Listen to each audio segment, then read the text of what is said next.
में है ना?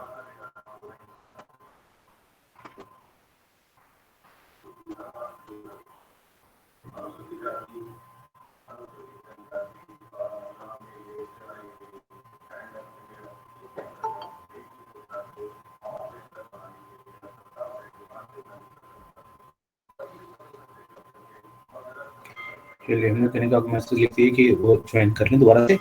सिस्टम की वजह से था, वहीं लिखा था कि recording will be started only when the following people will be removed, and और उसमें केवल एक ही आदमी था, एक ही कनिका का ही था कि वो रिमूव होंगी, उसके बाद ही ज्वाइन हो पाएगा। So now the recording has been started. So as per your request, we are doing the question that we have covered last time. Then we are doing it again. Okay. So we are doing it again. We have talked about different type of levels. Okay. This is the formula for economic order quantity. The economic order quantity, the formula is under root 2 into U into P upon S, where U is the annual usage, P is the cost of placing an order, and S is the carrying cost of 1 unit for per M. ठीक है, एक unit को पूरे साल तक carry करने की cost होती है. ठीक है, दिस इज कॉल्ड EOQ. और नीचे एक और फॉर्मूला लिखा हुआ which is a formula for the total cost. If you want to find out the total cost at economic order quantity, then the formula should be under root में 2 into U into P into S. Instead of divide by S, if we multiply it by S, then it will give us the total cost. Total cost means carrying cost plus ordering cost. It will not include the cost of the product, but the carrying cost and ordering cost दोनों मिलाकर कितनी होगी. तो अगर हम चाहें तो इस तरीके से टोटल कॉस्ट भी फाइंड आउट कर सकते हैं. तो ये एक और फॉर्मूला है जिस पर मैंने कहा था कि हम इसको बाद में डिस्कस करेंगे. ठीक है, सो ये डिफरेंट लेवल्स थे, वो हमने देख लिया था. EOQ हमने देख लिया था. ये क्या है, इशूइंग ऑफ मटेरियल बाद में पढ़ेंगे, लेकिन अभी आज वो क्वेश्चन डिस्कस करते हैं.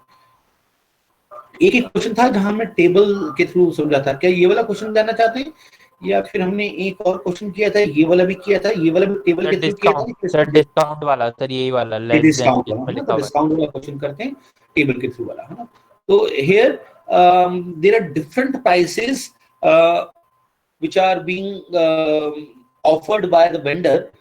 If we purchase a quantity of a certain, if we purchase a certain number of quantities from that per order, so the vendor said that the price will be 6 rupees if we buy less than 250 units, 250 tons. The price will be 5 rupees 90 paisa if it is 250 or more, but less than 800.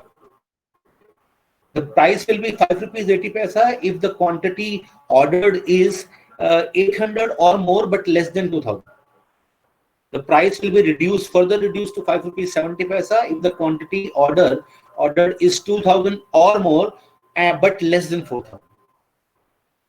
2000 से लेकर 3999 quantity तक ton तक आप यहाँ पर ये price लगेगा. And the price will be further reduced to 5 rupees 60 paisa if you order for more than 4000 and above.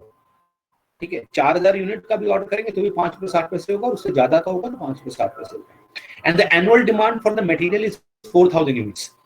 Here it has been written the annual demand for the material is 4000 unit and the stock holding cost is 20% of the medical cost.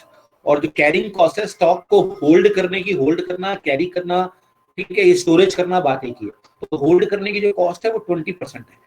जब यहाँ percentage में होता है, that means the percentage जो 20% है, ये 20% किसका होगा? प्राइस का होगा. ठीक है. एंड द डिलीवरी कॉस्ट जिसे हम ऑर्डरिंग कॉस्ट भी कहते हैं, तो वो कॉस्ट जो है पर ऑर्डर की 6 रुपीज है. यहाँ पर 20% जो प्राइस लिखा हुआ, ये प्राइस अब कौन सा लेना है, ये क्वेश्चन है. क्या प्राइस हम 6 रुपीज लें, 5 रुपीज 90 पैसा ले, 5 रुपीज 80 पैसा ले, 5 रुपीज 70 पैसा ले, 5 रुपीज 60 पैसा ले? तो यहाँ पर एक अजम्पशन हमने लिए है. तो यहाँ पर हम क्या कर रहे हैं, हमने 5 रुपीज 60 पैसा के हिसाब से ये 20% जो लिया है 5 रुपीज 60 पैसा का लिया है. क्या एज्यूम किया है हमने? एज्यूम ये किया है कि हम उसे ऑर्डर तो एक ही बार में दे देंगे 4000 यूनिट का, क्योंकि प्राइस सबसे सस्ता यहाँ पर आने वाला है. प्राइस 5 रुपीज 60 पैसा है, तो जिसमें सबसे चीप पड़ेगा कॉस्ट उसमें हम ऑर्डर कर देते हैं. But we will request vendor to supply the goods as per economic order quantity, यानी कि 207 यूनिट जो हमारी आ रही है इकोनॉमिक ऑर्डर क्वांटिटी, जो कि फॉर्मूला था अंडर रूट में 2 into U into P upon S. U is the annual usage which is 4,000 units. ऊपर यहाँ कहीं लिखा था ये रहा, annual demand for the material is 4,000 units. तो 4,000 एनुअल डिमांड है, 2 into 4,000 multiply by cost of placing an order which is 6 rupees, और प्राइस ले लिया हमने मिनिमम वाला और उसका 20%. तो ये 207 टन हमारा निकाला था. हमने यहाँ अजम्पशन क्या लिया है, फिर वो यहाँ लिखा भी कि हमने किस वजह से हमने एज्यूम किया है. It has been assume that management will order 4,000 units इकट्ठा, है ना, एक बार में 4,000 यूनिट का ऑर्डर कर देगी कि भाई हम आप ही से खरीदेंगे 4,000 यूनिट, ये हम बात करते हैं, ठीक है, और आप चाहें तो उसकी पेमेंट भी ले लें. बट लेकिन जो उसका आपको जो सप्लाई करना है वो 207 यूनिट्स के हिसाब से सप्लाई करना है. And request of staggering of delivery को स्टैगर करके डिवाइड करके in a lot of 207 tons. So thus we will get the material of at rupees 5 rupees 60 paisa per ton, and we will also get the benefit of economic order quantity. तो cost of placing भी हमारी कम हो जाएगी, cost of holding भी हमारी कम हो जाएगी. तो जो holding cost है, cost hold करने की वो भी कम हो जाएगी, है ना, ठीक है. तो हम उससे 207 टन के हिसाब से ऑर्डर कर सकते हैं, क्योंकि जहाँ डिफरेंट प्राइसेस हों तो वहां पर हमें क्या करना होगा, ये तो कोई है ही नहीं, प्राइस तो नहीं एक चाहिए. तो अगर डिफरेंट प्राइसेस हों तो हमें अजम्पशन मानना पड़ेगा कि कौन सा अजम्पशन, ठीक है. अदर देन दैट हमने यहाँ टेबुलर फॉर्म में बनाया भी हुआ है कि अगर हम डिफरेंट ऑर्डर क्वांटिटी का ऑर्डर करें हर बार, जैसे 200 क्वांटिटी का या 250 क्वांटिटी का ऑर्डर करें, तो अब 200 क्वांटिटी का ऑर्डर करेंगे, then for the annual demand of 4,000 units we have to make 20 orders, 20 बार ऑर्डर करना पड़ेगा. अगर हम 250 क्वांटिटी का ऑर्डर करेंगे एक बार में, तो हमें 16 बार क्वांटिटी का ऑर्डर करना पड़ेगा 4,000 बनाने के लिए. अगर हम 800 क्वांटिटी का ऑर्डर करेंगे तो हमें 5 बार ऑर्डर करने पड़ेंगे. 4,000 divide by 800 which means 5 orders. If we order for 2,000 units at a time तो हमें 2 ऑर्डर करने पड़ेंगे, 4,000 में 1 ऑर्डर करना पड़ेगा, और सबका प्राइस हमारे लिए डिफरेंट है, ठीक है, क्योंकि यहाँ पर कॉस्ट ऑफ परचेज भी अलग अलग हो जाएगी. तो कॉस्ट ऑफ परचेज के हिसाब से हर बार खरीदनी तो 4,000 यूनिट है, चाहे 200 करके खरीद लें, चाहे 250 करके खरीदें, चाहे 800 करके खरीदें, या 4,000 की एक बार में खरीदें, सबका प्राइस डिफरेंट है. और खरीदनी हमने 4,000 यूनिट है, तो हर क्वांटिटी को 4,000 से मल्टीप्लाई किया, 4,000 multiply by 6 rupees, it is 24,000. 4,000 multiply by 5 rupees 9 पैसा, देन इट इज 23,600. हर बार 10 पैसे कम हो रहे हैं, तो 4,000 मल्टीप्लाई बाय 10 पैसा अगर कम कर दें तो 400 रुपए आप कम करते जाइए. तो अगर 5 रुपए 80 पैसे के हिसाब से होगा तो 23,200, 5 रुपए 70 पैसे के हिसाब से तो 22,800, और 5 रुपए 60 पैसे के हिसाब से तो 22,400. ये हमारा क्वांटिटी का परचेज प्राइस होगा. हाँ, जो कॉस्ट ऑफ होल्डिंग है, जरा इसको समझते हैं. कॉस्ट ऑफ होल्डिंग क्या होता है, हमें जितनी क्वांटिटी का हम ऑर्डर कर रहे हैं उसका एवरेज निकालना होता है. सबसे पहले ये होल्डिंग कॉस्ट हमेशा एवरेज पे निकाली जाती है. एवरेज पर क्यों निकाली जाती है, देखिए, मैं भी जब अपने ग्रेजुएशन लेवल पर जब मैं ये पढ़ रहा था तो मुझे समझ में नहीं आता था कि कॉस्ट ऑफ होल्डिंग हमेशा एवरेज पर क्यों निकाला जाता है, बाय डिवाइड बाय 2. तो उस समय मैं टीचर से पूछ भी नहीं पाया, और टीचर ने मुझे उस समय बताया भी नहीं. उन्होंने फॉर्मूला बताया कि cost of holding is average inventory और multiply by that percentage carrying cost, जो कैरी करने की कॉस्ट है मल्टीप्लाई कर दो एवरेज इन्वेंट्री को. तो लेकिन जब मैंने पढ़ना शुरू किया तो फिर समझ में आया कि एवरेज इन्वेंट्री क्यों, क्योंकि हर बार आपके पास इन्वेंट्री सेम नहीं रहने वाली है. अगर आप 200 क्वांटिटी का ऑर्डर करेंगे, या मैं मान लेता हूं अगर आप 4,000 क्वांटिटी का, ये 4,000 क्वांटिटी का ऑर्डर करने वाले हैं, ठीक है, एक ही बार में कर देंगे, साल की शुरुआत में ऑर्डर कर देंगे, क्योंकि साल की शुरुआत में आपको प्रोडक्शन करनी है. तो क्या साल के आखिर तक आपके स्टॉक में 4,000 यूनिट ही रहेगा? नहीं.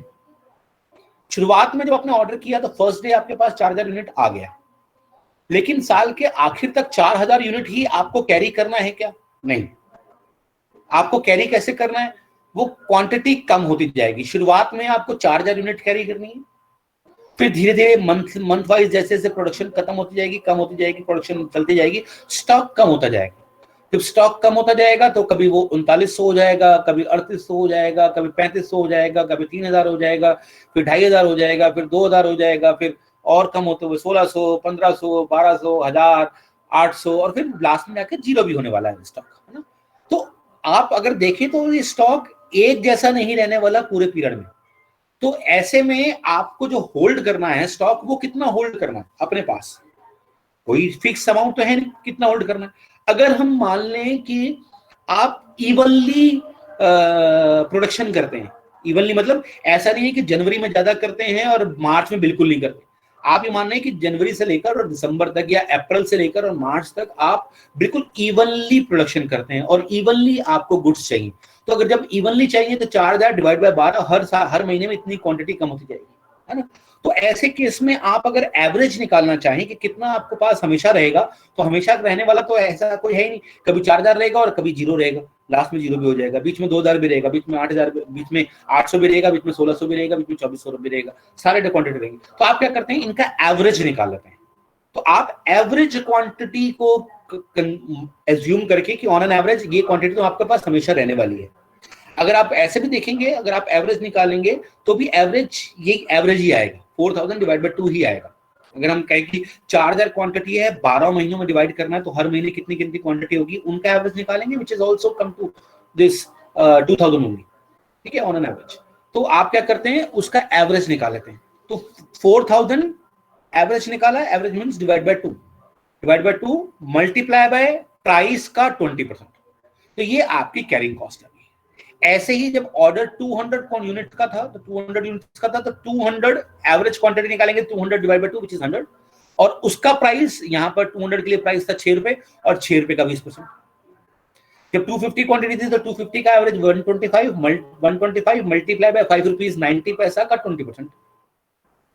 जब 800 था तो 800 डिवाइड बाय 2 400 और 400 और मल्टीप्लाई बाय 5 रुपीज 80 पैसा का 20%। इस तरह से आप ये कैरिंग कॉस्ट निकालेंगे, ठीक है। कॉस्ट ऑफ ऑर्डर की जो बात की, हमने बताया था कि अगर 200 क्वांटिटी का ऑर्डर करते हैं तो 4000 यूनिट को मंगाने के लिए आपको 20 बार ऑर्डर करने पड़ेंगे। देखिए ये 4000 डिवाइड बाय 200, 20 बार ऑर्डर करने पड़ेंगे, और एक बार ऑर्डर की कॉस्ट 6 रुपए है, तो 20 मल्टीप्लाई बाय 6 इट इज 120। 250 में आपको 16 ऑर्डर करने पड़ते हैं, 16 मल्टीप्लाई बाय 6, ये 16 कहां से आया, ये 4000 divide by 250, 16 multiply by 6 it is 96। 800 quantity का ऑर्डर करेंगे तो आपको 5 ऑर्डर करने पड़ेंगे, 4000 डिवाइड बाय 800, ये 5 ऑर्डर हो गए, 5 ऑर्डर मल्टीप्लाई बाय 6 30 रुपए।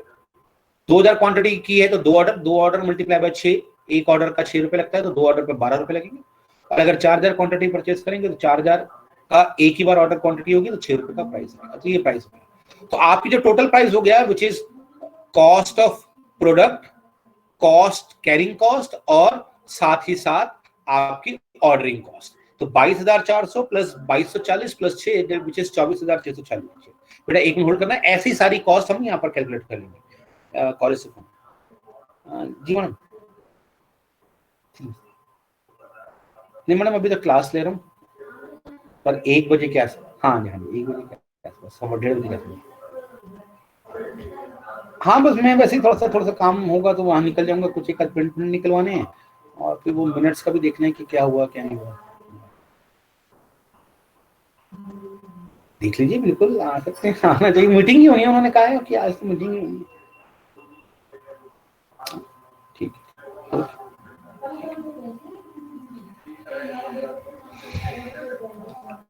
तो ये आपकी कॉस्ट हो गई, जैसे 200 क्वांटिटी पर थी तो 24000 मल्टी प्लस 120 प्लस 120, तो ये हो गया 24240। 250 पर 23600 प्लस 147 रुपीज 50 पैसा प्लस 96 विच इज ये। और यहाँ पर अगर आप देखें तो मिनिमम कॉस्ट आ रही है आपको 23,694। तो अगर हम डिस्काउंट का बेनिफिट लेना चाहते हैं और साथ ही साथ हमारे पास ये कंडीशन हमें फुलफिल नहीं हो पाती है, यानी कि मैनेजमेंट 4000 यूनिट का क्वांटिटी का ऑर्डर करके 207 यूनिट पर सप्लाई नहीं करता है। सर चेतन को ऐड कर लीजिए, क्या बेटा? चेतन, हर्ष और कृष्णा। ठीक है, सॉरी, 2 ही हैं अनिकेत और। तो अगर हम 207 यूनिट्स का ऑर्डर सप्लाई करने के लिए वेंडर तैयार नहीं होता, वो कहता है कि आपने 4000 यूनिट का दिया और हम 4000 यूनिट ही देंगे आपको, ऐसा ही अगर वो कहता है, तो ऐसे केस में हमारे पास फिर वो फैसिलिटी नहीं होगी। इन दैट केस हमें फिर 800 क्वांटिटी का ऑर्डर करना चाहिए और 800 क्वांटिटी का ऑर्डर करके हमारी कॉस्ट मिनिमम आने वाली है, ठीक है। तो हम उस समय 800 क्वांटिटी का ऑर्डर करेंगे। क्लियर हो गया नहीं? Yes sir. ठीक है। सर एक डाउट था। हाँ जी, सर ये जो हमने क्वांटिटी निकाली है 200, 250, 800, ये तो हमने अज्यूम ही करी है ना? हाँ बेटा, उसमें एक्चुअली इस लेवल में कहीं कहीं एक लेनी थी। जैसे यहां पर है लेस देन 250, तो कोई भी एक यूनिट ले लीजिए आप चेक करने के लिए। तो 200 ले लिया है, यहाँ 250 से 800 था, तो एक शुरुआत वाली ले ली, एक 800 वाली नेक्स्ट वाली ले ली। आप इसको 1000 भी ले सकते हैं, 1500 पे भी कैलकुलेट कर सकते हैं, कुछ भी दिखा सकते हैं। ठीक है, तो किस पर आपकी किस प्राइस पर आपको बेस्ट प्राइस मिलेगा, तो इसलिए यहाँ पर जो मिनिमम था, मिनिमम लेकर कि हर लेवल पर एक एक क्वांटिटी पर प्राइस पर हम चेक करें कि कहां पर हमें सबसे ज्यादा बेनिफिट होने वाला है। और ये तो तभी हमने उस हिसाब से यहाँ पर ले लिया। और सर ये जब भी करेंगे ना जब सेलर मना कर देगा 207 यूनिट्स को देने के ऑफ कोर्स लिए। ये तभी होगा जब हमें सेलर मना कर देगा कि भाई मैं तो 4000 यूनिट अगर आपने ऑर्डर किया तो मैं तो 4000 इकट्ठी भेजूंगा, मेरे को भी तो खर्चे होते हैं बार बार, तो मैं नहीं क्वेश्चन में सर मतलब मेंशन है या नहीं है, मतलब इसमें तो नहीं आई थिंक क्या कि वो सेलर मना कर रहा है। नहीं ऐसा कुछ नहीं, मैं आपको समझाने के लिए यहाँ पर दोनों तरीके से समझा दिया आपको। Okay okay okay. ठीक है, वहां क्वेश्चन में कुछ नहीं लिखा हुआ, यहाँ ये तो है कि आप या तो अजम्पशन लें, अजम्पशन नहीं लेंगे तो दूसरे तरीके से वहां ऐसे इस तरह से सॉल्व कर सकते हैं। तो ये तो मैंने आपको दोनों तरीके समझा दिए कि अगर वैसे होगा तो वैसे, और नहीं होगा तो फिर हमें ये वाला 800 क्वांटिटी पर बेटर प्राइस पड़ेगा। देखिए, अगर सेलर आपको अलाउ कर देता है 5.60 पर, ठीक है, तो देखिए 4000 यूनिट खरीदनी है हमने, 5.60 पर प्राइस हो जाएगा 2240, 22,400। फिर 207 यूनिट का ऑर्डर करना है, अगर हम लगभग भी देखें तो 200 यूनिट के हिसाब से 20 ऑर्डर करने पड़ेंगे। इनकी कॉस्ट होगी 120 और 120, 240 रुपए और जुड़ जाएंगे, लेकिन वो जुड़ेंगे कहां, ये 22,400 में। तो 22,400 में 240 जुड़ जाएंगे, तो 22,400 प्लस 240, अगर हम 200 भी मान लेते हैं, वैसे 207 है, एक ऑर्डर और कम आने वाला है, तो 22,400 प्लस 240, इट विल बिकम 22,660 रुपए।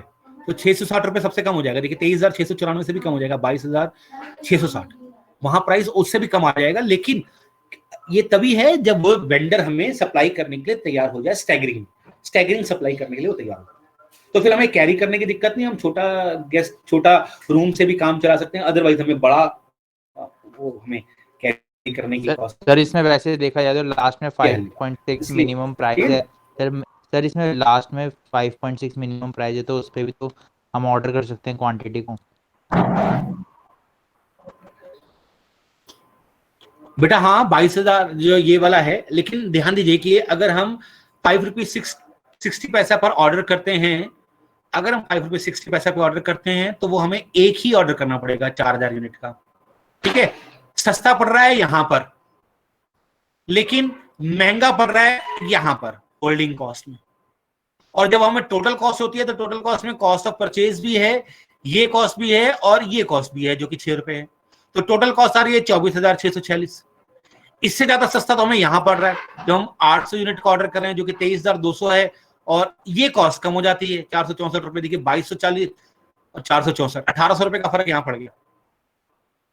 तो आपके 1800 रुपए कम ही हो रहे हैं यहाँ 400 रुपए का 800 रुपए का फर्क है, वहां 1800 रुपए का फर्क है, तो 1000 रुपए का फर्क आ गया है। देखिए 150 रुपए का, मतलब क्या कहूं मैं इसको, 1050 रुपीज का फर्क आता है, या 950 रुपीज का फर्क आ गया, 24,646 और 23,694। इसका मतलब जहाँ कॉस्ट ऑफ होल्डिंग कम आएगी वो वाला लेना है प्राइस। ऐसा नहीं कि जहां कॉस्ट ऑफ होल्डिंग कम आएगी बिल्कुल वो वाला लेना है, ऐसा बिल्कुल नहीं है। कॉस्ट ऑफ होल्डिंग तो बेटा ये कम आ रही है, सबसे कम तो यहाँ आ रही है 120 रुपए, है ना। हमें अगर हम कॉस्ट ऑफ परचेज को छोड़ दें, जहां पर ये डिस्काउंट फैक्टर है, इस क्वेश्चन में डिस्काउंट है, इस वजह से हमने ये लिया है। अगर हम इसको छोड़ दें तो हम केवल यही दो आइटम देखते हैं, कॉस्ट ऑफ होल्डिंग और कॉस्ट ऑफ ऑर्डर या cost of placing an order, हम ये दोनों देखते हैं। और जहां पर ये इन दोनों का सम सबसे कम होता है हम वो ऑर्डर करते हैं। ये तो प्राइस की वजह से यहाँ, क्योंकि प्राइस डिफरेंट प्राइसेस हमें अवेलेबल हैं, 6 रुपीज से लेकर 5 रुपीज 60 पैसा तक डिफरेंट प्राइसेस हमें अवेलेबल हैं, डिफरेंट डिस्काउंट्स हमें अवेलेबल हैं, तो इसलिए हमें वो इंक्लूड करना पड़ रहा है। इससे ऊपर वाला जो क्वेश्चन दिया था हमने, यहाँ वाला जो किया था, यहाँ पर हमारे पास केवल एक ही प्राइस था, विच इज प्राइस तो गिवन इन था, यहाँ पर 8 रुपए पर यूनिट के हिसाब से कैरिंग कॉस्ट दी हुई थी, ठीक है। तो ऐसे में जहां पर आपकी होल्डिंग कॉस्ट और कैरिंग कॉस्ट, ये सॉरी कैरिंग कॉस्ट और ऑर्डरिंग कॉस्ट दोनों जो सबसे कम होती हैं, देखिए दोनों को मिलाया है हमने, ऑर्डरिंग कॉस्ट ये वाली ली है और कैरिंग कॉस्ट ये वाली ली है, और इन दोनों का जोड़ करके टोटल लिखा हुआ है टोटल, ठीक है। तो जहां पर सबसे कम होगी ये 1600, हम इतनी क्वांटिटी का ऑर्डर करेंगे। तो इस क्वेश्चन में हम ये वाली क्वांटिटी का ऑर्डर कर रहे थे 200, ये नीचे वाला, सॉरी ये थोड़ा सा टेढ़ा हो जाता है जब फोटो खींचते हैं ना, तो हम जैसे पड़ा होता है, तो हम 200 क्वांटिटी का ऑर्डर करेंगे। ये देखिए 200 क्वांटिटी पर EOQ आ रहा था। और ऐसे केस में आपकी कैरिंग कॉस्ट और ऑर्डरिंग कॉस्ट दोनों बराबर होती हैं, और दोनों 800 में। केवल ये तो क्वेश्चन ऐसा था जहां डिस्काउंट था, ठीक है। तो वहां हमें बाकी फैक्टर भी देखने पड़ेंगे, प्राइस भी देखना पड़ेगा, गुड्स का प्राइस भी देखना पड़ेगा। तो हमने यहां पर प्राइस भी देखा, ये price, this is the price of the product भी देखा हमने यहाँ पर, होल्डिंग और उसके साथ साथ हमने प्राइस को भी इंक्लूड कर लिया। अगर प्राइस एक ही होता तो हम प्राइस तो फिर कॉमन ही होता सबके लिए, चाहे हम 200 क्वांटिटी करें तब भी प्राइस सेम रहता, चाहे 250 करते, चाहे 800 करते, चाहे 1000 करते, चाहे 2000 करते, चाहे 4000 करते, प्राइस सेम ही रहता। फिर ऐसे केस में हमें केवल होल्डिंग और placing cost of placing order वाली ये जो चीजें हैं ये हमें देखना होगा, कितने ऑर्डरिंग कॉस्ट क्या है और होल्डिंग कॉस्ट क्या है, हमें केवल ये देखना होगा। तो यहां जहां पर दोनों का सम मिनिमम हो जाता है वो हम ऑर्डर करते हैं। क्लियर हो गया बेटा? Yes sir. ठीक है, तो आज हम प्रैक्टिकल वाला जो हमारा ये EOQ वाला प्रैक्टिकल था ये भी हमारा खत्म हो चुका है, और जो हमने मिनिमम और मैक्सिमम लेवल वाले जो डिफरेंट लेवल स्टॉक लेवल्स किए थे वो भी हमने कर लिए थे। तो आज हम इशू ऑफ मटेरियल की बात करते हैं। इसको थियोटिकल में तो यहाँ पर लिखा हुआ था, और इसके बीच में क्योंकि नेक्स्ट पेज पे था तो हमने यहाँ बीच में क्वेश्चन डाल दिए थे, तो इसको बाद में देखेंगे। इशू ऑफ मटेरियल की बात क्या है, देखिए सबसे पहले हमने कहा था कि जब तक मटेरियल कंट्रोल का मतलब क्या है, प्रोक्योरमेंट से मतलब खरीदने से लेकर और स्टॉक ऑडिट तक, खरीदने से लेकर उसका यूटिलाइजेशन तक, अगर सारी चीजें इन एन एफिशिएंट मैनर होंगी तो सारी चीजें आपकी मटेरियल की कॉस्ट, ओवरऑल कॉस्ट कम आएगी। और हमने बात की थी उसमें डिफरेंट फैक्टर्स क्या होते हैं। सबसे पहले हम परचेजिंग ऑफ मटेरियल की बात करते हैं, फिर हम इंस्पेक्शन की बात करते हैं, फिर हम रिसीविंग की बात करते हैं, फिर हम स्टोरेज की बात करते हैं, फिर हम इश्यू की बात करते हैं, फिर मेंटेनेंस ऑफ इन्वेंट्री रिकॉर्ड की बात करते हैं, एंड देन लास्ट में स्टॉक ऑडिट की बात करते हैं। हमने परचेज की बात कर ली थी, purchase should be done only after receiving purchase requisition. After receiving purchase requisition, we invite quotations, and after selecting the best quotation, we give a purchase order. Then inspection की बात करें, फिर receiving की बात करें, when the goods are received, एक material received note बनाएं, उसका physical count करें, और अगर वो सही है तो उसको हमें good condition में है तो उसे हम स्टोर में रख देते हैं, ठीक है। फिर हम inspection की बात करते हैं, inspection department come for inspection and find out whether the material ordered is whether the material received is according to the material ordered or not, with the same specification or not. तो वो inspection करते हैं, और inspection करने के बाद अगर वो गुड्स को सही पाते हैं तो एक गुड्स का इंस्पेक्शन रिपोर्ट बना देते हैं, और स्टोर डिपार्टमेंट फिर उसको स्टोर करता है, जो रिसीव किया होता है वहां से क्वांटिटी और इंस्पेक्शन की रिपोर्ट देखकर वो सारी क्वांटिटी को स्टोर करता है वो बिन्स और रैक्स में, और उन बिन्स और रैक्स में आपके साथ में बिन कार्ड लगा होता है। बिन कार्ड के साथ आप उसमें minimum level, maximum level, reorder level, then reorder quantity which is also called economic order quantity, और एवरेज स्टॉक लेवल, ये भी सब लिखते हैं। तो वो हमने सारा पढ़ा भी। अब बात आती है इशू करने की। अब जब स्टोर में माल पड़ा हुआ है, when the goods are lying in the store and the particular department needs a material, हमारे पास प्लास्टिक खरीदना था, सारी प्लास्टिक की डिमांड आ गई क्योंकि हम पेन बना रहे थे, ball pen, gel pen and fountain pen, ठीक है। हमारे पास सारी हर डिपार्टमेंट ने अपनी अपनी डिमांड दे दी थी कि उनको कितना प्लास्टिक चाहिए, दूसरे को कितना चाहिए, तीसरे को कितना चाहिए, ठीक है। हमने पूरा प्लास्टिक परचेज कर लिया। सारा परचेज किसने किया? परचेज डिपार्टमेंट ने किया। कहाँ रखा गया? स्टोर में रखा गया। Now ball pen department needs 400 kilogram of plastic, 400 kilo plastic चाहिए। वो किससे मांगेगा? स्टोर कीपर से ना। स्टोर कीपर को कहेगा कि आप मुझे मटेरियल दे दीजिए, क्योंकि आपके पास मटेरियल आया हुआ है, हमने कहा था कि मटेरियल मंगवाना है, तो आपने मटेरियल मंगवा भी लिया है, अब मटेरियल आ गया है और हमें चाहिए, अब हम मटेरियल इशू कर दीजिए। तो अब यहाँ बात आती है इशू ऑफ मटेरियल की, and the issue of material should be done only after receiving the material requisition slip. मैंने, अगर आपको याद हो तो मैं एक बार आपसे कह भी रहा था कि हमारे यहाँ कई लोग ऐसे होंगे जिनके पेरेंट्स या कहीं पर और कोई फैमिली मेंबर्स जहां गवर्नमेंट जॉब में होंगे, और वो गवर्नमेंट जॉब से कई बार रजिस्टर्स आ जाते हैं, गवर्नमेंट रजिस्टर्स आ जाते हैं, या गवर्नमेंट के कुछ और डेटा आ जाता है, मतलब और कोई और आप पर्सनल यूज के लिए आप ले लेते हैं उन चीजों को। वो क्यों होता है? क्योंकि वहां पर मटेरियल रिक्विजिशन नोट नहीं करते हैं। तो अगर आप उस पर कंट्रोल करना चाहते हैं तो there should be a material requisition.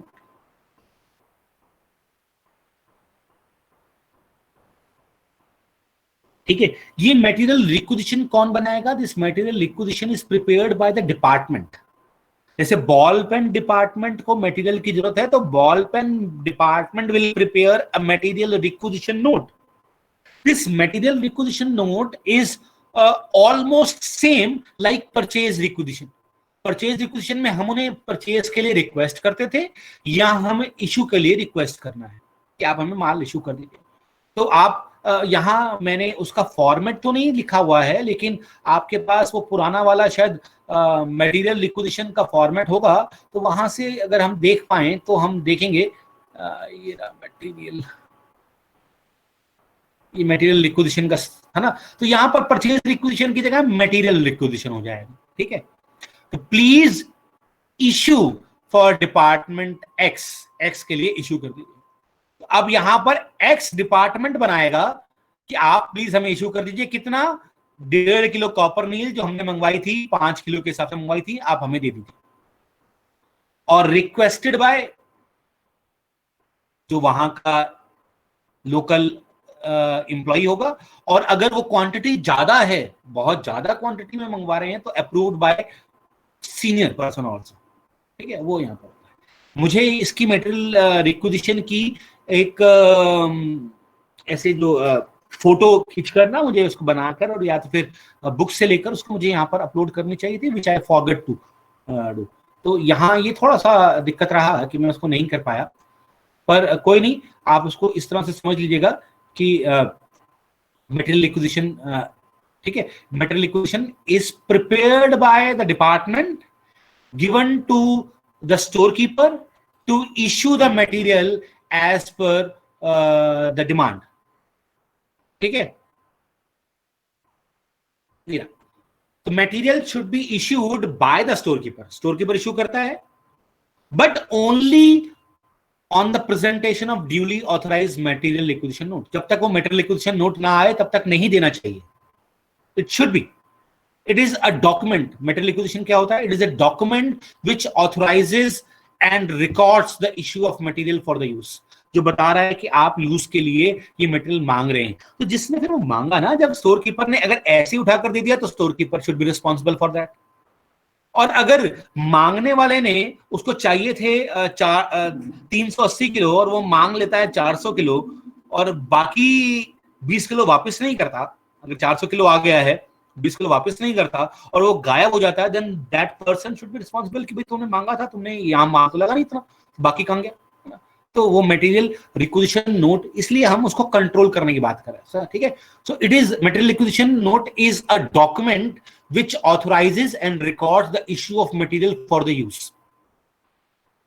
The requisition is generally signed by the foreman, but in case the material is required in large quantity, then the authorization by a higher authority is needed. ये यहां नहीं आ रहा, और इसके बाद जब यहां practical questions के बाद हमने लिखा। ठीक है, तो अगर ये क्वांटिटी कम होगी, क्वांटिटी ज्यादा नहीं होगी, तो आप फोरमैन ही लिख देगा। मान लीजिए आपको 2 क्वांटिटी की, मतलब देखिए सिंपल सी बात है, मैं अकाउंट्स डिपार्टमेंट को रजिस्टर चाहिए या पेन चाहिए, तो यार फाइनेंस मैनेजर के साइन तो ना करवाओगे कि 4 पेन इशू कर दो, तो फोरमैन अपना साइन कर देगा कि 4 पेन इशू कर दो, यार हमारे पास पेन तो है नहीं, और वो सारा स्टॉक आप रखते हो। मैं वहां तक जाऊंगा नहीं, जो चाहिए वो मुझे आपसे मांगना, मुझे आपसे मांगना।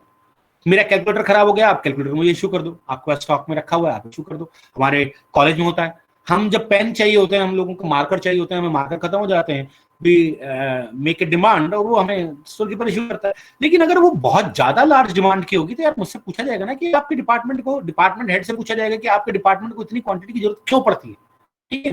तो वो department head should be responsible for that, ठीक है। So in case there is a larger quantity is required, then the approval of the higher officer may be made necessary. Higher officer की फिर हमें अप्रूवल की जरूरत पड़ती है। The storekeeper will make entries regarding the issue of material in the appropriate bin card. कि बिन card मैंने आपको बताया था, बिन कार्ड क्या होता है, बिन कार्ड अभी हम बात करेंगे। बिन कार्ड क्या होता था, जो बिन और रैक्स के साथ वो जो कार्ड रखा जाता था जिसमें सारे डिटेल होती थी कि कितनी क्वांटिटी रिसीव की और स्टॉक को अपडेट, कितनी क्वांटिटी इशू की और स्टॉक को अपडेट। तो इशू करते वक्त उस स्टॉक को अपडेट करना है, ठीक है। तो वही कह रहा है, storekeeper will make entries regarding the issue of material in the bin card after initiating the requisition, will send it to cost department. Costing department को भी दे दिया जाता है, where posting will be done in an appropriate job and stores account. और फिर उसकी वो कॉस्टिंग डिपार्टमेंट को भी दिया जाता है, क्योंकि देखिए अगर बॉल पेन ने स्टोर कीपर डिपार्टमेंट से कहा कि मुझे बॉल पेन के लिए प्लास्टिक चाहिए और आप मुझे 400 किलो प्लास्टिक इशू कर दो, तो स्टोर कीपर 400 किलो प्लास्टिक तो इशू कर देगा, लेकिन ये कॉस्टिंग डिपार्टमेंट के पास इंफॉर्मेशन जानी चाहिए कि 400 किलो प्लास्टिक जो है उसकी cost should be debited to the ball pen department. तो 400 किलो प्लास्टिक लगाया तो वो कॉस्ट किस में जाएगी, वो बॉल पेन की कॉस्ट में, बॉल पेन जो डिपार्टमेंट है उसकी कॉस्ट में उसमें ऐड हो जाएगी। कॉस्ट सेंटर जो बॉल पेन कॉस्ट सेंटर है उसकी कॉस्ट में ऐड हो जाएगी, ठीक है। तो requisition is prepared in duplicate, even sometimes it can be prepared in triplicate also. मेरे हिसाब से तो it should be prepared in triplicate. एक, कौन प्रिपेयर कर रहा है मटेरियल एक्विजिशन, डिपार्टमेंट। किससे मांग रहा है, स्टोर कीपर से।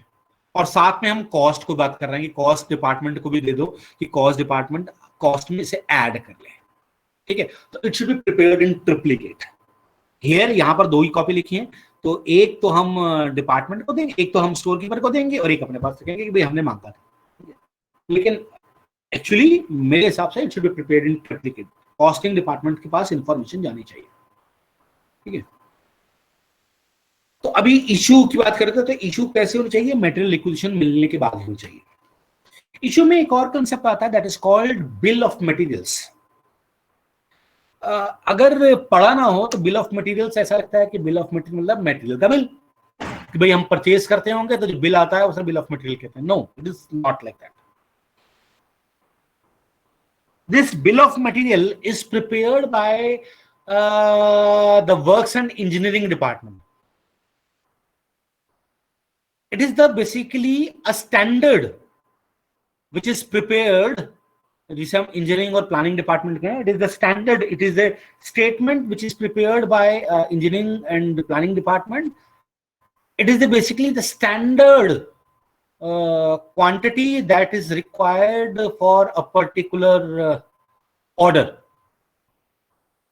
तो उसकी स्पेसिफिकेशन पहले ही बनाकर भेज देते हैं कि ये आपके पास ऑर्डर आया है। मैं फिर बताता हूं, जैसे मान लीजिए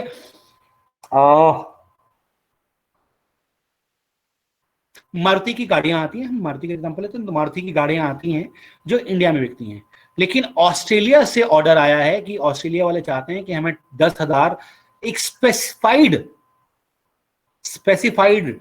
टाइप की ब्रीजा चाहिए, जो आपकी इंडिया ब्रीजा की तरह नहीं होगा, लेकिन उसमें स्पेसिफिकेशन अलग हो जाएगा, ठीक है। उसमें हमें ये चाहिए, उसकी हाइट भी हमें इतनी चाहिए, उसकी लेंथ चाहिए, हमें विड्थ चाहिए, और उसमें ये फीचर्स होने चाहिए, सब चीजें स्पेसिफिकेशन। एक ऑर्डर आया है, आप ऑर्डर क्यों छोड़ेंगे, बना देंगे। हमके लिए भी 10,000 क्वांटिटी बनाएंगे, जहां हमारे लिए इतनी बनती रहती है, हमारे मतलब 10,000 हमारी महीने की बनती रहती है, तो उनके लिए स्पेसिफिकेशन बना जाएगी।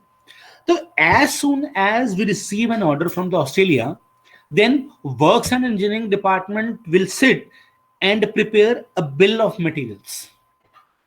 ये बताएगा कि उस 10,000 क्वांटिटी बनाने के लिए आपको कौन सा मटेरियल चाहिए, कितना मटेरियल चाहिए और क्या स्पेसिफिकेशन का मटेरियल चाहिए, कि उस 10,000 के लिए आपको कितने टायर्स चाहिए होंगे, कितने इंजन चाहिए होंगे, वो इंजन के स्पेसिफिकेशन के होंगे, कितनी सीट चाहिए होंगी, और वट एवर भी और जो भी स्पेसिफिकेशन है और जो भी उसके पार्ट्स हैं, जो उसका स्टील आयरन है जिसकी बॉडी बनेगी वो किस स्पेसिफिकेशन, क्योंकि वो सारे स्पेसिफिकेशन इन एडवांस, अभी काम शुरू नहीं हुआ, आप पहले से स्पेसिफिकेशन बनाकर दे देते हैं कि ये सारा 10,000 का जो ऑर्डर आया है, इस 10,000 क्वांटिटी के लिए इतनी, इस 10,000 यूनिट्स को बनाने के लिए, इस 10,000 ब्रीजा को बनाने के लिए आपको ये क्वांटिटी की जरूरत पड़ेगी, ठीक है। That statement is called bill of material. ये बिल ऑफ मटेरियल फिर वो कॉस्टिंग डिपार्टमेंट को भी देता है और साथ में स्टोर कीपर को भी देता है कि भाई स्टोर कीपर भैया ये भी ध्यान रखो कि हमें इस स्पेसिफिकेशन की ये चीज चाहिए, अगर आपके पास है बहुत बढ़िया, और अगर नहीं है तो मंगवा लो क्योंकि ये ऑर्डर आ गया है और अब इसकी क्वांटिटी की जरूरत पड़ेगी, तो आप अपने आप इसमें काम करना शुरू कर दीजिए, ठीक है। तो एक बार पढ़ लेते हैं इसमें क्या लिखा हुआ। It is also called a specification of material. It is a schedule of material needed for a job और यूनिट ऑफ प्रोडक्शन, ठीक है। It is the schedule of material needed, material की क्या जरूरत पड़ेगी फॉर अ जॉब और unit, है ना, कि प्रोडक्शन में कितनी जरूरत पड़ेगी, ये उसकी शेड्यूल बना के दे रहा है पहले से। It is generally prepared by engineering और planning department as soon as an order is received. तो ये कब बनाया जाता है, इंजीनियरिंग डिपार्टमेंट बनाएगा, जैसे ही ऑर्डर रिसीव करेंगे तभी बना देगा कि भाई इस ऑर्डर के लिए इतनी क्वांटिटी का ऑर्डर है तो उसमें तो ये स्पेसिफिकेशन लगती है, इस हिसाब से इतनी इतनी क्वांटिटी लगेगी, बस simple. It serve as a standard list of material required for a particular job, process और वर्क ऑर्डर। उस पर्टिकुलर जॉब के लिए, उस पर्टिकुलर प्रोसेस के लिए या उस पर्टिकुलर वर्क ऑर्डर के लिए कितनी कितनी क्वांटिटी की जरूरत पड़ेगी, तो ये एक तरह से स्टैंडर्ड भी बन जाता है। अगर मैंने आपको कहा कि इसके लिए मुझे टोटल स्टील की जरूरत पड़ेगी, वो 13,500 किलो स्टील की जरूरत पड़ेगी, क्योंकि 10,000 क्वांटिटी बनानी है तो 13,500 किलो, मैं एग्जांपल ले रहा हूँ, प्लीज आप इसको ऐसे फिगर्स में मत जाइएगा, तो 13,500 किलो आपको स्टील की जरूरत पड़ेगी। अब एक्चुअली जब बना रहे हैं तो 15,000 किलो स्टील लग रहा है, तो आप स्पेसिफिकेशन से भटक रहे हैं ना, तो वो एक स्पेसिफिकेशन की तरह से एक स्टैंडर्ड भी बन जाता है, तो it will become a standard also, standard list, ठीक है। तो आगे लिखा है the 4 copies of bill of materials are prepared, 4 copy बनाई जाती हैं, एक प्रोडक्शन डिपार्टमेंट को दी जाती है, प्रोडक्शन डिपार्टमेंट को पता हो कि आपको इस स्पेसिफिकेशन के हिसाब से इतनी क्वांटिटी मिलने वाली है और इसमें आपको काम करना है, बस इसी में काम करना है। Second to the store department, store department को क्यों दे रहे हैं, ताकि वो ये क्वांटिटी परचेज कर ले, अगर आपके पास स्टोर में है तो बहुत बढ़िया, नहीं है तो you will go for purchase. Costing department को दी जाती है ताकि वो उस पर्टिकुलर ऑर्डर की कॉस्ट दीजिए, ये वाली जो ब्रीजा बनेगी केवल ऑस्ट्रेलिया की बनेगी, तो ऑस्ट्रेलिया की प्रोडक्ट की कॉस्ट के लिए फाइंड आउट करने के लिए क्या प्रोडक्ट की कॉस्ट आई, वो कॉस्टिंग डिपार्टमेंट उस कॉस्ट को वहीं ऑर्डर उसमें कर लेगा, ठीक है। And fourth is retained by the planning engineer. एक कॉपी तो अपने पास जरूर रखो यार, कल को बाद में पूछे कि आपने कैसे बना दिया था, ये कैसे बनाया था, तो आपके पास प्लानिंग की कॉपी होनी चाहिए कि भाई हमने ये ऑर्डर दिया था, आप कुछ ये। It performs the following functions, ये इससे फायदा क्या होता है, ये फॉलोइंग फंक्शंस को काम करता है। Number 1, it is an advance intimation to all the concerned of the orders to be executed. ये एक तरह से एडवांस इंटीमेशन हो जाता है कि सबको तैयार हो जाओ, 10,000 यूनिट का ऑर्डर आने वाला है, आ गया है, तैयारी कर लो। स्टोर डिपार्टमेंट तैयारी कर लो, इंस्पेक्शन डिपार्टमेंट तैयारी कर लो, फाइनेंस डिपार्टमेंट तैयारी कर लो, प्रोडक्शन डिपार्टमेंट तैयारी कर लो, सब चीजें जो डिपार्टमेंट है तो सब डिपार्टमेंट के पास एक इंटीमेशन पहुंच जाता है, ठीक है। Next, it enables the store department to issue the purchase requisition so that the materials are kept ready at the time of manufacture. तो स्टोर डिपार्टमेंट को परचेज करना है, इसके लिए वो अपने पास तैयार हो जाए परचेज करने के लिए, क्योंकि at the time of manufacture ये डिमांड किया जाएगा, तो आप तैयारी कर लें, ठीक है। It facilitates accounting of material consumed as entries in totals can be passed to the relevant job and process. Accounting department का भी गाइडलाइंस होती हैं, नीचे नहीं आ रहा था, अकाउंटिंग डिपार्टमेंट की गाइडलाइंस होती हैं कि भाई उनके पास किस कॉस्ट में ऐड करना है, तो किस कॉस्ट में ऐड करना है, भाई ये स्पेसिफिकेशन आया है 10,000 क्वांटिटी का, तो इस 10,000 की कॉस्ट ऑस्ट्रेलिया वाले ऑर्डर की कॉस्ट में ऐड कर दो, बस, ठीक है। It may be used as an instrument of authorisation for the storekeeper to issue the required material at stated time.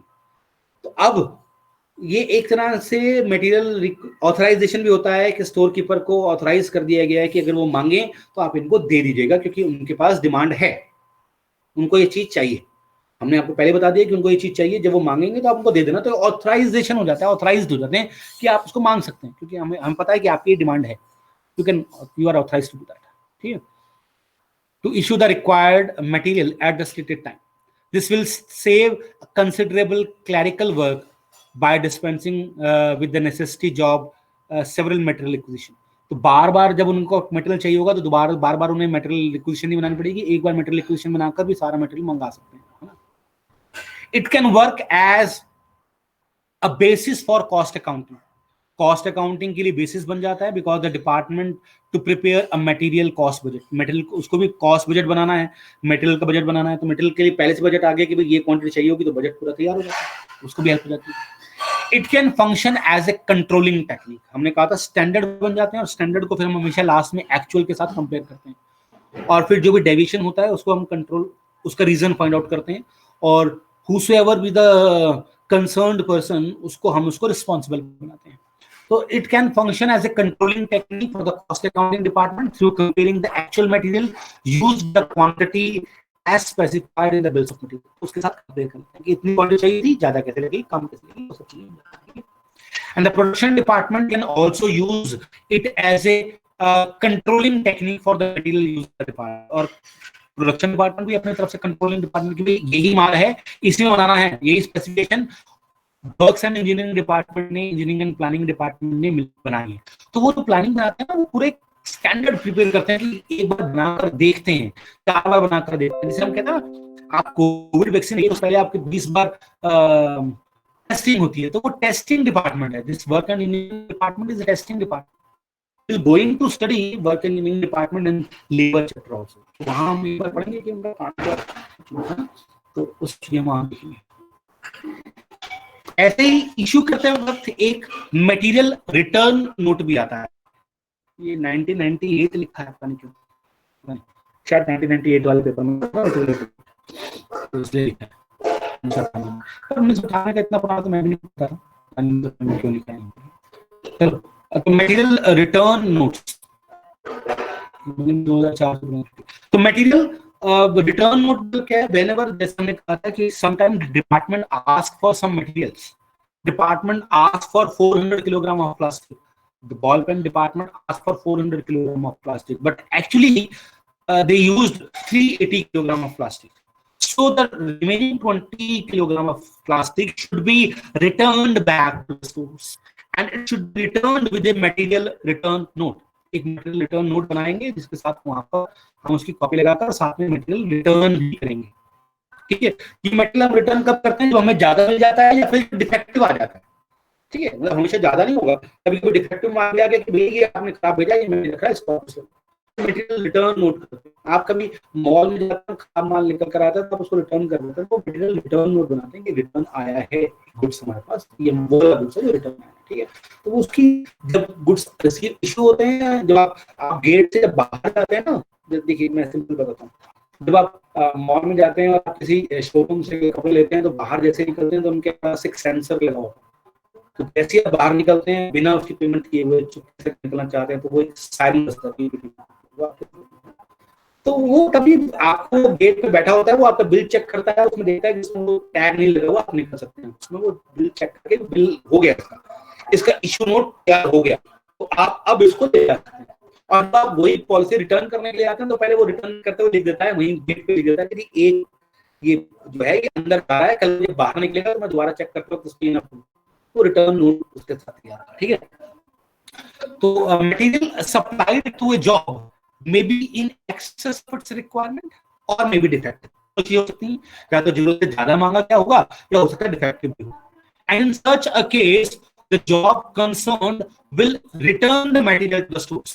अच्छा, रिटर्न क्यों करेगा, अपने पास ही क्यों रखें, अपने पास नहीं रखेंगे, आप रिटर्न करेंगे, क्योंकि 400 किलोग्राम प्लास्टिक की कॉस्ट आपके प्रोडक्ट में चार्ज हो गई है, एक्चुअली तो 380 हुआ, तो आप भी चाहोगे ना कि मेरी कॉस्ट कम हो, तो वापस 20 किलो वापस कर दो, ये मेरी कॉस्ट नहीं है, मैं वापस कर, ये नहीं चलो अगली बार हो जाएगा रख लेंगे। तो देखिए यहाँ पर होता क्या है, जब छोटे बिजनेस होते हैं तो इस तरह से प्रोसीजर फॉलो नहीं होता।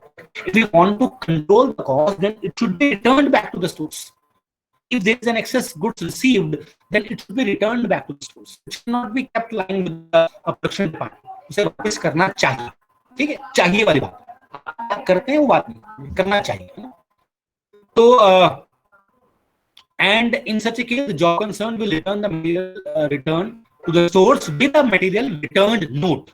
इस नोट के साथ एक कागज होगा, होगा कि अब हम ये कॉपी साइन कर, कोई नीचे साइन करना, इतनी क्वांटिटी वापस कर रहे हैं स्टोर, ये डिपार्टमेंट वापस कर रहा है, इस डेट को वापस कर रहा है, उसका कोड नंबर ये था, और नीचे उसके साइन, और उसके दूसरे साइन.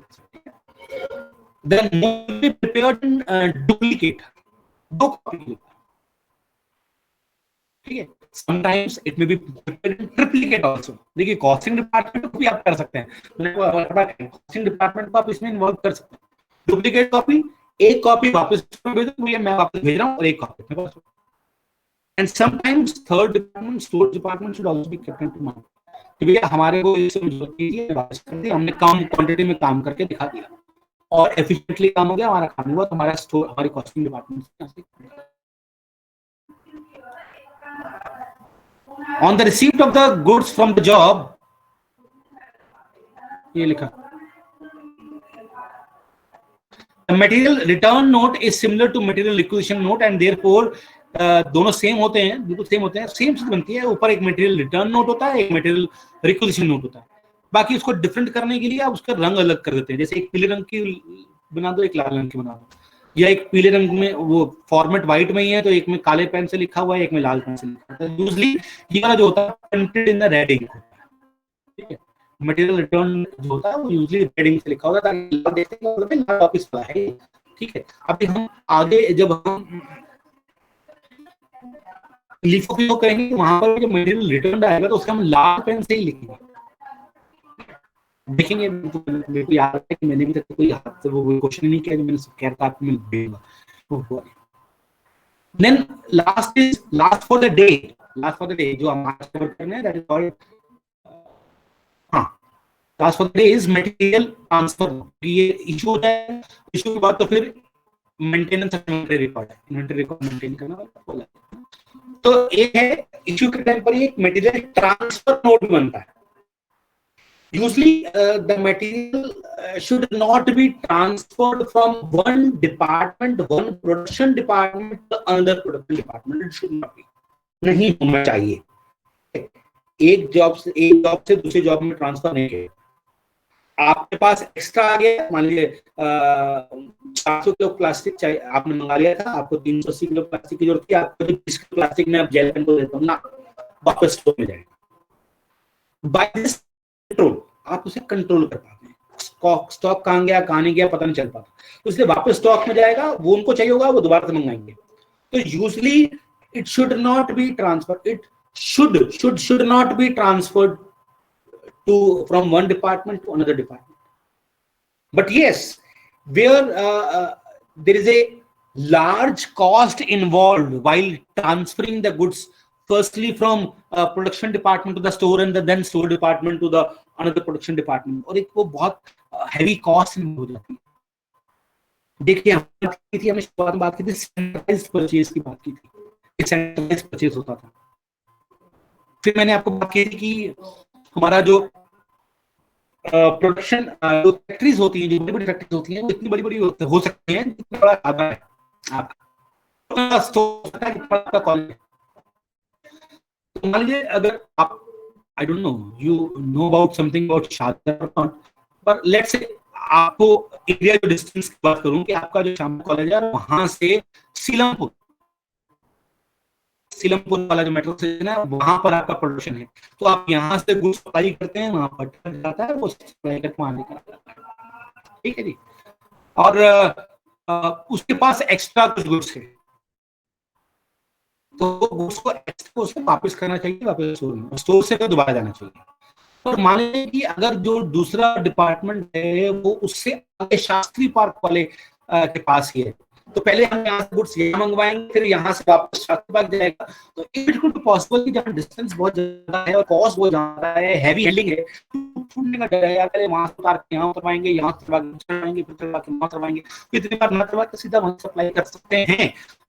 तो वही के पास पड़ जाएगा, कॉस्ट भी कम हो जाएगी और हैवी हैंडलिंग बढ़ जाएगी, that case metal can be transferred but only with the help of material transfer note. Material transfer note की यहाँ पर जरूरत पड़ेगी, ठीक है। और ये material transfer note should be prepared in triplicate. 3 copy तो इसकी जरूर बननी चाहिए, एक कॉर्पोरेट डिपार्टमेंट जिसके पास एक्सपर्ट जो दे रहा है, दूसरा डेवलपमेंट डिपार्टमेंट जो रिसीव कर रहा है, और थर्ड कॉस्टिंग डिपार्टमेंट के पास होना चाहिए। स्टोर को आप दो, इस पास तो वापस पाए नहीं, उसका कोई नहीं। तो आप कॉस्टिंग डिपार्टमेंट दो कि मेरे यहाँ से 20 किलो हटाओ और इसके 20 किलो ऐड यहाँ होना चाहिए। अब एक बार पढ़ लेते हैं क्या लिखा है। Transfer of material from one job to another should be discouraged because this will make difficult exercising the control over material. तो ऐसे कंट्रोल नहीं रहता, इसके बाद मुश्किल रहता है। However in case where transfer of material from one job to the stores and from there to the other job will be a costly and inconvenient process on account of heavy handling and transport charges, and the material may be then in that case the material may be directly transferred from one job to the another provided they are accompanied with a material transfer। वो तभी बन जाएंगे जब वो material transfer note होगा। बिना material transfer note के आप ऐसे एक दूसरे डिपार्टमेंट को सप्लाई डिस्कस होता है, ठीक है नहीं। तो ये हमने आज पढ़ लिया है, और next class which is I hope schedule tomorrow, but time अभी कुछ नहीं पता। कॉलेज जाने के बाद पता चलेगा, कॉलेज जाने के बाद वहां से क्लास लेनी है, और whether I can take a class from my home।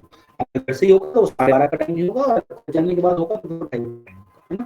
तो मैं आपको शाम तक इसका अपडेट करता हूँ। आज की क्लास को अब हम यहीं खत्म करते हैं ना।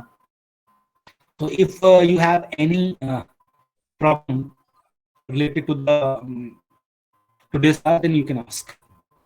कॉर्पोरेट अकाउंटिंग भी आप लोग मैंने कॉर्पोरेट अकाउंटिंग को पढ़ा होगा, कुछ मुझे राजेंद्र सर पढ़ रहे होंगे। सभी तक स्टार्टिंग क्लास एक मिनट, आप सेक्शन ए की बात कर रहे हैं, सेक्शन बी की बात कर रहे हैं? ये दोनों में नहीं हुई है। सेक्शन तो बी और सी में होगी है? Sir don't know. Section B के बच्चे Yes, corporate sir। Accounting section class section start B हुई है है।